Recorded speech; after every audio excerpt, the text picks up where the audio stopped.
Taggert, the dietitian for Department of Aging and Human Services. The holidays are fast approaching, and you know what that means. When the holidays come, it gets crazy. We tend to eat more than we want to eat. We eat more things we shouldn't eat. We exercise less. So we're going to have a plan. I'm going to help you work out a plan before it gets all chaos in your holiday time. So the first thing I'm going to talk about, not food related, but please do not stop your exercise routine. If you're exercising, keep it up, because that's good to help with weight management. It's going to help your mental well-being, because honestly, let's all be honest, it can be stressful during the holidays, and exercise helps with that. Say you like to walk outside and the weather's terrible and you can't get out, drive yourself down to Lowe's. Walk around that big old building, up and down those aisles. Nobody will give you a bother. They'll think you're lost or looking for something, and yet you're getting in your steps. If you want swimming, there's 2 indoor pools in this county, one at Great Mills, one up at CSM. And it's a lovely place. If you're not a swimmer, just walking in the water, close your eyes, and you think you're in the tropics or something. And instead of dreary old, rainy, maybe snowy Southern Maryland. One thing that started during COVID is people got better at washing their hands, hand sanitizer. Keep that up. That's so important. We're a lot of people close together in the holidays, and a lot of crud out there. It may not be COVID, but there's a lot of other stuff that comes our way during the holidays. So wash those hands. I talked about stress. Whatever you have to do to manage that stress. Stress is important. It's linked with weight gain, loss of sleep, all the things that can really affect our health. And it's important to stay healthy during the holidays. So whatever you do, the exercise is great, but if there's other things to help manage that stress. Okay, so now we're going to talk about what to do about eating. All right, so what we were talking about last month, eat more of these things, eat less of that. All the things that fall into the holiday season tend to be that, eat less of that stuff. Lots more fat, lots more sugar, the alcohol, lots more sodium. So I'm not saying you don't have to do it. That was eat less of that. So I'm going to say we're going to still kind of try to eat less of those things during the holiday season. But there's a lot of things you can do. One strategy is, honestly, you can take your grandma's favorite recipe that you know is loaded with sugar and fat and stuff, put it in Google, a healthier alternative to that recipe, and I guarantee you're going to find a healthier recipe. You may not like it quite as much, but give it a shot and see. If it's really bad, then you just go back to the eating smaller portions of those really enjoyable things that you look forward to in the holidays. One thing that people do a lot during the holidays is they skip meals because they're getting ready, saving all those calories for that dinner party that night. Don't do that. It's just going to set you up for a disaster. You're going to be so hungry when you get there. You're going to tear off for the buffet, and you're going to pile everything up, and your brain is like, eat, eat, eat, and you totally mess up your whole plan. So eat your regular meals. Even eat a snack before you go to a dinner party. Hummus, yogurt, fruits, vegetables, anything that's going to make you feel full, but you can still enjoy things. And then when you get there, just kind of peruse. See what's at the end of that buffet table, if it is a buffet table, and plan. Pick up more fruits and vegetables. Remember, one of those things we were going to eat more of last month? Fruits and vegetables. 9 to 11 servings. So you got to really work on those fruits and vegetables. If you know your whole family, nobody brings any fruits or vegetables to the parties, you bring them. And that way, at least you can fill up with those. One important thing, and I'm going to do this at the centers. If you come out into any of the centers in November, draw a prize for this My Plate from myplate.gov. What it basically is saying, divide your plate. Half of it's going to be fruits and vegetables. It's going to bring color. It's going to give you the fiber, satiety. Lots of fruits and vegetables bringing, all those good nutrients that you need to help fight, keep your immune system good, which is so important during the holidays. The other half, divided grains. That's like your starchy things. Pasta, rice, potatoes, mac and cheese. That's a big favorite in our family. Protein down here, your fish, your meat, chicken, things like that, eggs.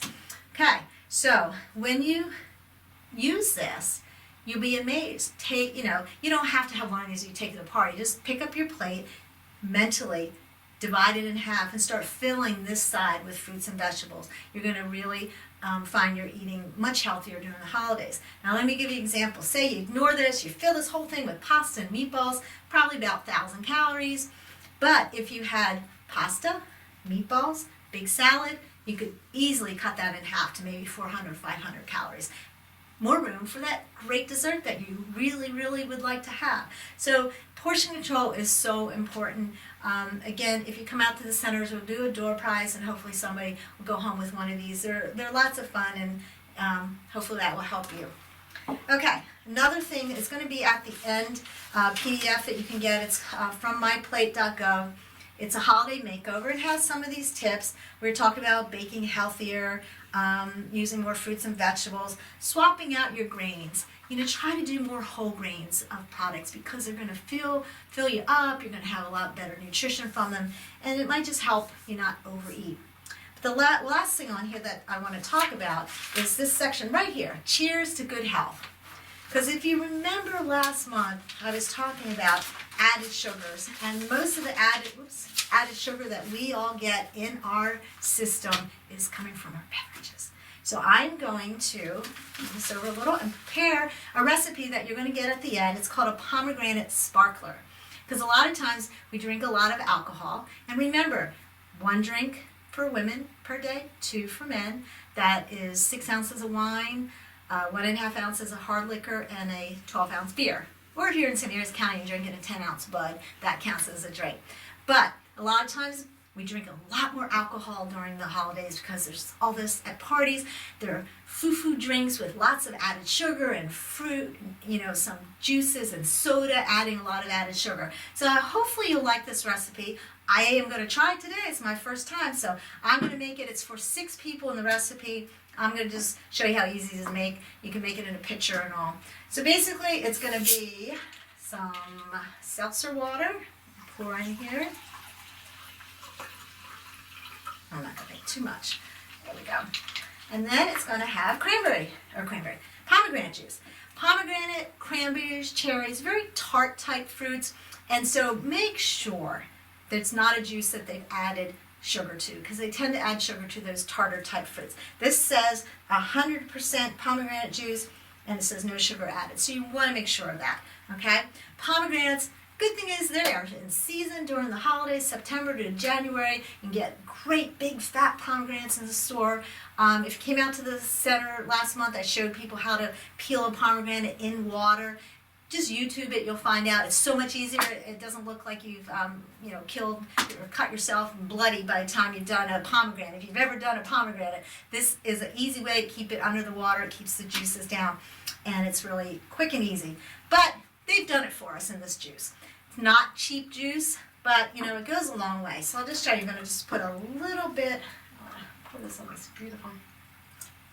Okay, look how pretty that looks already. Okay, some pomegranate juice. It calls for, and pomegranates. Nutrition in pomegranates.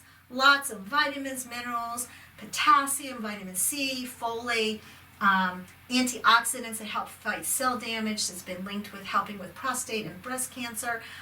Helps lower your blood pressure. It has flavonoids in it that helps with anti-inflammatories, so arthritis.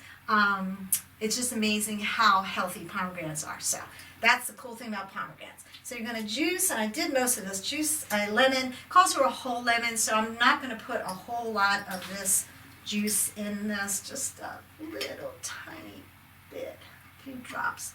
Not even coming out. Oops, there we go. Okay? And then throw a lemon in it, and stir it up, and you could put a fancy little straw or something in it, and you've got a healthy drink that very low in calorie. They say it's about 28 calories for a serving. That's 6 people, so I'm not even sure how much when you make it up, but very low in calorie, lots of nutrition in it, and it's a cool drink, and you feel in fashion, and you're not eating a lot of junk stuff. So cheers to the holidays. Let me see. Delicious. And I'll see you next month. If you don't follow these tips and you have some weight gain in January, we'll talk about that, but hopefully you've done some of these tips and you will be just fine come January. But we'll help you get back on track if you've kind of gotten off your eating and exercise routine. So see you then. Happy holidays. Bye.